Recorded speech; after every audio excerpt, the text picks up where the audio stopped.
What's up guys, it's your boy Justin. So, ngayong araw ituturo ko sa inyo kung paano natin i-apply ang ating YouTube channel kay Google Adsense. So, ito yung most requested sa aking YouTube channel ngayon, no? Napakasimple lang na itong gagawin natin. So, kailangan sundin nyo lang yung step by step na gagawin ko. Okay?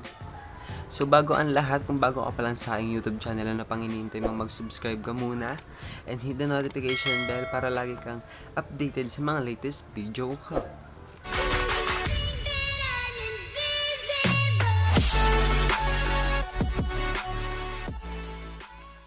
Ang nire-recommend kong gamitin nyo guys na browser ay Opera Mini. So, ito papakita ko na sa inyo yung process. So, once na na-download na natin yung Opera Mini natin, open lang natin siya. Then, punta tayo sa YouTube. So, wait lang natin mag-loading, medyo mabagal. So, as you can see guys, nakikita nyo yung parang ito, yung sa gilid, yung sa may account. Okay, pindutin lang natin tong pindutin lang natin tong desktop mode.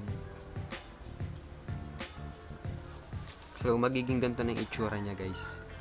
Then, sign in natin yung account natin, syempre. So, once na na-sign in na natin yung account natin, punta lang tayo dito sa, syempre unang gagawin natin step, gagawa tayo ng channel, diba? So, dito tayo sa Creator Studio. Pindutin nyo lang yung parang J na yan. Dito tayo sa Creator Studio. Then, create channel. Syempre, hindi tayo pwede mag-apply kay Adsense kung wala tayong channel. Mag-create muna tayo ng channel. Syempre, diba? So, ito yung magiging channel name ko. So, halimbawa, okay na yan. Create channel na lang natin. So, okay na yan. Diba? May channel na nga tayo. Then, sa pag-a-apply kay Google AdSense, madali lang naman yung process. So, once na may channel na tayo guys, pwede na tayong gumawa or mag-apply ng kay Google AdSense. So, punta lang tayo sa Creator Studio, balik tayo dun.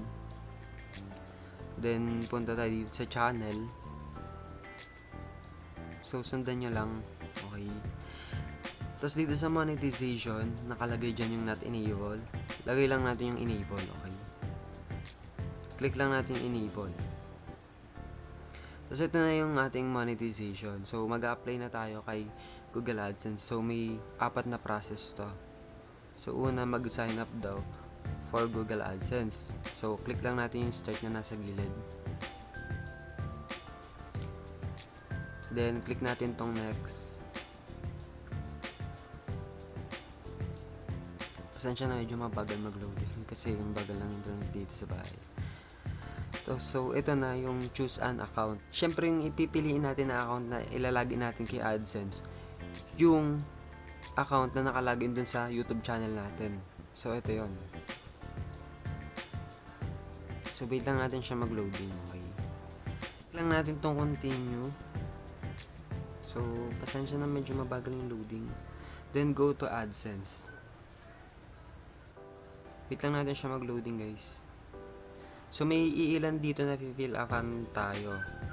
So, nakalagay dito yung hinihingi ni AdSense sa atin na ilang information. So, yung name, nakalagay dyan, yung address, yung city, postal code, province, tsaka phone number. So, mahalaga na fill upan natin to. At yung make sure na ilalagay nating address dito ay yung present address na ginagamit natin. So, ako pipill upan ko lang siya. So, individual lang, tapos yung name, Justin Biscuit, address, yung address ko na ginagamit.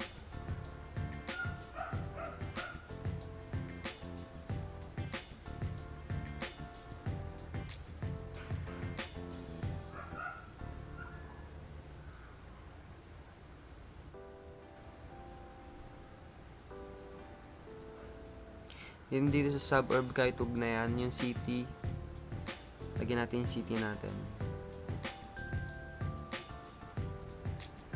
So, postal code mahalaga din to. Lagyan natin yung postal code natin. Pwede natin siyang i-search kung hindi natin alam. Province, Cavite.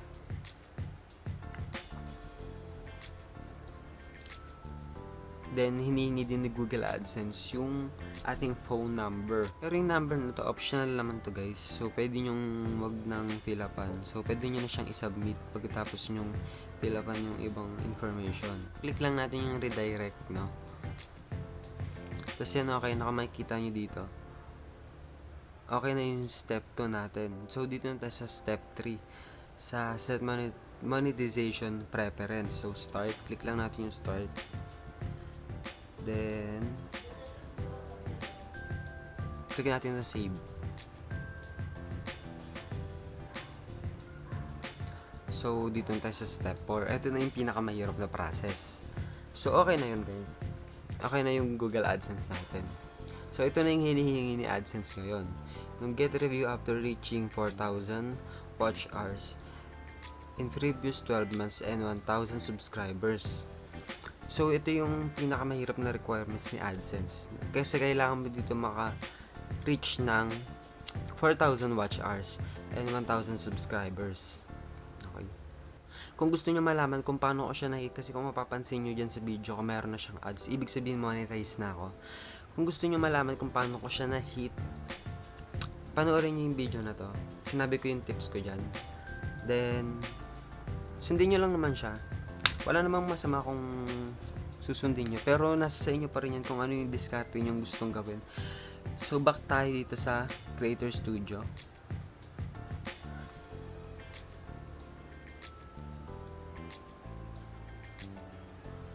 Tapos sa channel, nakalagay dito sa channel natin na verify. Click natin yung verify. Then ito yung country natin, Philippines. So text me verification code. So lagay lang natin, input lang natin dito yung number natin para mag-send yung verification code. So ang verification code natin ay 934253.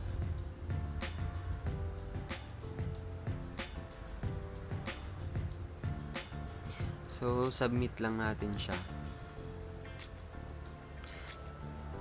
So yan, na-verify na daw. Click natin yung continue. As you can see, kung mapapansin nyo, nakalagay sa atin partner verified. So verified na yung ating YouTube channel. Wala na tayo ibang gagawin process kundi i-hit na lang tong requirements ni Google AdSense. So hindi rin naman siya ganun kadali, guys. Medyo mahirap talaga sa umpisa, lalo nagsisimula ka pa lang. So ang magiging tips ko lang, kung passion nyo to, kung ito talagang gusto nyo, i-push nyo, okay? I-push nyo lang yung sarili nyo sa mga bagay na gusto nyo. Kasi ang sarap sa feeling, guys, na once na na-monetize ka na at verified ka na ni YouTube at na-verified ka na rin kay Google AdSense, ang sarap sa feeling na makikita mo yung video mo, no? Na kahit hindi gaano karami yung views, at least may nagpi-play na ads. Ang nakakataba ng busin. Kaya kung may magpi-play na ads dito, no, huwag nyong i-skip. Hindi, pwede nyo naman i-skip kung yung mga ads nun ay sobrang tagal. Pero kung mga 5 seconds na naman, 10 seconds na, baka naman huwag nyo nang i-skip, diba? Ganun lang naman siya kasimple, guys. Hindi naman siya ganun kahirap. Hindi naman ganun kahirap gumawa ng Google AdSense. Dami na nga yung mga YouTube vlogger. Dumadami na yung gusto maging content creator.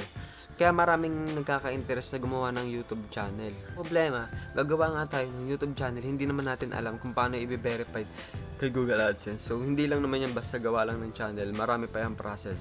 Kailangan, maging matyaga tayo. Maging mahalin natin yung mga ginagawa natin. So, alam kong mahirap to para sa inyo kasi nagsisimula pa lang kayo. Pero walang imposible kung tsatsagain nyo, diba? Kasi ako, nagsimula lang din naman ako sa mababa eh. Hindi ko naman sinasabi ang taas-taas ko na. No? Nagsimula lang din ako sa mababa. Meron lang akong 100 subscribers. So, hindi ko naman akalain na may video ako, may content akong magbo-boom. Then, ayun ako, sana nadagdagan yung subscriber ko. So, walang imposible, okay? Huwag kayong maging negative sa mga bagay-bagay. So, yun lamang. Maraming salamat, guys. And thank you. So, huwag niyong kakalimutan mag-subscribe at maraming salamat sa inyo sa lahat ng sumusuporta sa akin. So, next time, mag-shoutout ako. Kaya abangan niyo yan. Iniipon ko lang siya lahat. So, maraming salamat, guys. See ya.